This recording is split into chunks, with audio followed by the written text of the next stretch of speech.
Hey, if you're new to my world, welcome. And if you've been here before, welcome back. My name is Hedy. I'm a body worker and a mindfulness teacher, and I support change makers to uncondition their bodies, their nervous systems, and their voices from systems built to keep them small so they can stand, move, speak with sovereign power. If you're passionate about leading a life of sovereignty, this is your place. Most people confuse their method with their mission or their vision. What do I mean by that?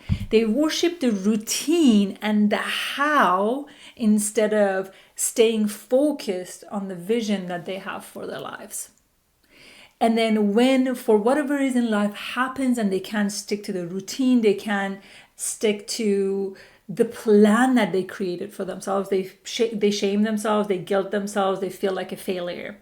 And they can't caliber to the vision that they have and adapt and be flexible depending on how life is flowing, right? As an example, if you created this how in your mind about how it would look like if you were healthy or if you were committed to your fitness routine. I would wake up at 5 a.m., do all of these by the time I go to work. But then what happens when life changes? Like, for example, you have kids, or you, for whatever reason, you feel tired and you can't wake up in the morning, or your priorities shifted in life. What happens the majority of the times, people in these scenarios feel like a failure. They shame themselves, they guilt themselves. They're like, oh, you should do more. You should be able to wake up. Why aren't you waking up? And then they do this long enough. They feel like a failure, or they feel numb that they don't even want to do that.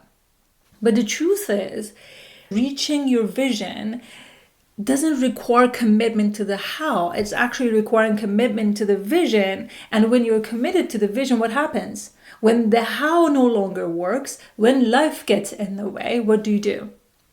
You start brainstorming. It's like, okay, so this is not working. I can't wake up in the morning anymore. So this is not my priority anymore. I need to adapt to life. So what would I do? Maybe I switch the time that I'm working out. Maybe I make my workout a lot shorter than an hour that I used to do. Now my life doesn't let me afford that. So you become adaptable, you become flexible because you're clear on the vision that you have for your life. And especially nowadays with the pressure of social media, and we see all the fitness gurus and the health gurus doing everything perfectly to the T. We feel like we should look like them. Our routine should look like them to be whoever we want to be, or to have that vision that we want to have for our lives. But what happens over time, our focus from the vision that we have for our life, for example, for me, my vision for my life is to be free. Right? To feel alive within my own bones. But then if my commitment is to the how I'm getting there, I need to be waking up doing all these checkbox exercises.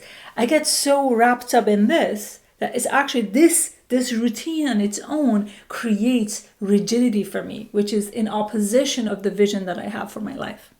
I was talking to a client the other day, and she felt like she was failing at her routine. She used to have this amazing routine. She used to wake up in the morning early, doing her journaling practice and then moving her body, and she felt wonderful. But then life was lifing. So she couldn't wake up in the morning. She felt fatigued. She had some health issues. She had some family issues. And the more she tried to wake up in the morning, the less she was successful. And her alarm would go off a few times, like an hour later, she maybe or maybe not waking up. And she felt this deep shame and guilt. And when she was telling me, she was wearing this apology in her response. It's like, no, I didn't do that. Like, I failed. It's like, did you fail? Did your vision fail? Or did your commitment to the how failed your vision? Right? So what she needed was letting herself asleep in the morning because her body needed sleep to recover. And instead, change her structure, change her routine, be adaptable with the how, be flexible with the how. I give you another example. I had this vision of freedom for my business, but sometimes I would get wrapped up in the how I get there. There are thousands of ways that I could create that sustainable, flexible business that creates that freedom that I crave. But I was so wrapped up in one way of doing things that it would close all my options. I wouldn't let my mind be flexible, my brain be flexible with the strategies that I come up in the how I get there, right? So I want to give you an opportunity to reflect on whatever that you think you're failing in. What is it? Like, we all probably have a story that we're telling ourselves, maybe around our fitness, maybe around our job, maybe around our business, maybe around our relationship. Where is it that you're more committed to the how and proving to yourself that you're wrong or you're mistaken or you never get what you want, than being more committed to the vision that you want? What is the vision? What is that feeling that you want to experience in your body when you think about that ideal partnership or that ideal fitness routine that you have? And are you willing to be flexible with the how? So I give you a few journal prompts. Number one, I want you to write down, what is your vision for your life? Not just for your fitness, not just for your partnership, not just for your work. What is your overarching umbrella for your life? And write that vision. And I highly recommend making that a sensational experience. Oftentimes we say, oh, I want this car, I want this, I want like this salary. But what does that even mean? Like, how do you want to feel in your body? I want to feel alive. I want to feel free. I want to have that expression of freedom. So freedom might feel very different for me than it would feel for you, right? So what is that feeling that is your vision for your life? Just write it down. If you feel like you don't know what that vision is, find a simplest thing. Like, ask yourself, what does bring me pleasure right now? What is it that I feel good thinking about? Sometimes we're so disconnected, we're so numb from our feeling body that we feel like we're not even worthy of feeling good. We're not worthy of taking pleasure in the little things that life has to offer. So take a moment. What is that vision? Where does it live in your body? How does it feel in your body? And now you want to come up with a flexible strategy of getting there. For example, if weight loss is your goal, so there are thousands of ways that you could lose weight, right? It's just a matter of you finding the right fit for you at the right time. So you probably, if you have tried this before, you probably have the abundance of information on how you could lose weight, right? So write them all down.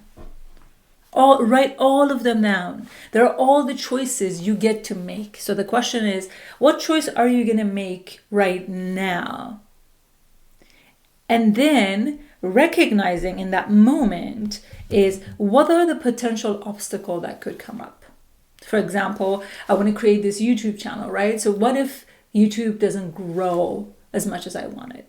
So what are the other alternatives that I bring in until YouTube gets to the point that I want it to get for my work?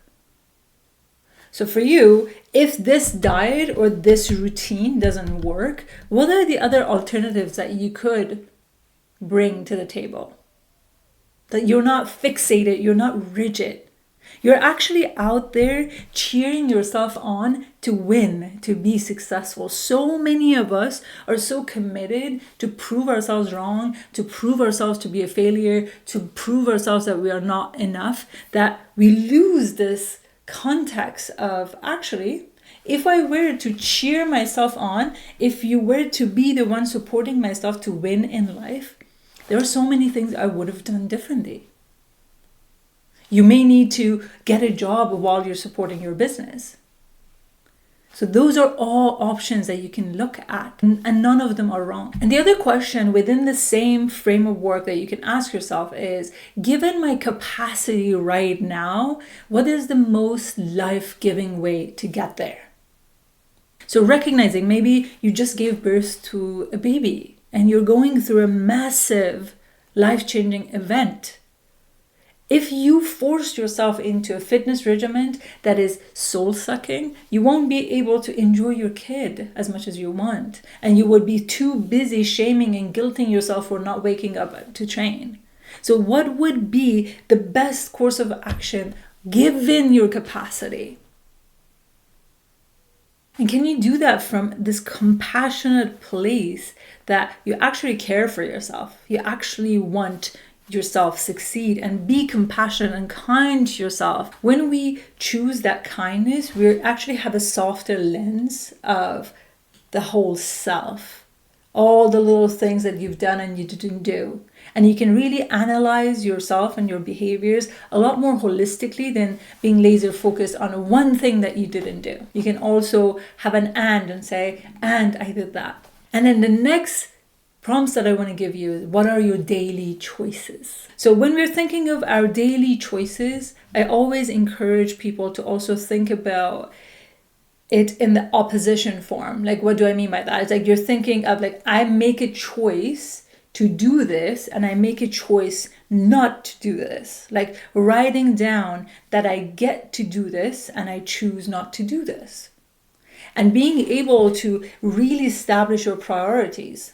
Like, I get to show up for my work. I get to be in a creative flow. I refuse to spend my time doom scrolling on LinkedIn, for example. So what are the choices? Let me know in the comment section below about what are your choices and how this conversation landed for you.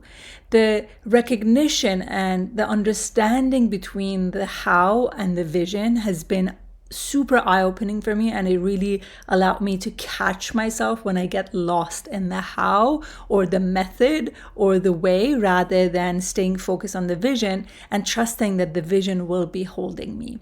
As I was editing this video, I realized that the last few minutes of this video wasn't synced into my editing software. That's why I come here abruptly finishing this video. Hope you enjoyed it. And if you enjoy my work, please join my Substack community down below called Unconditioned Movement. Looking forward to see you in there. Take care.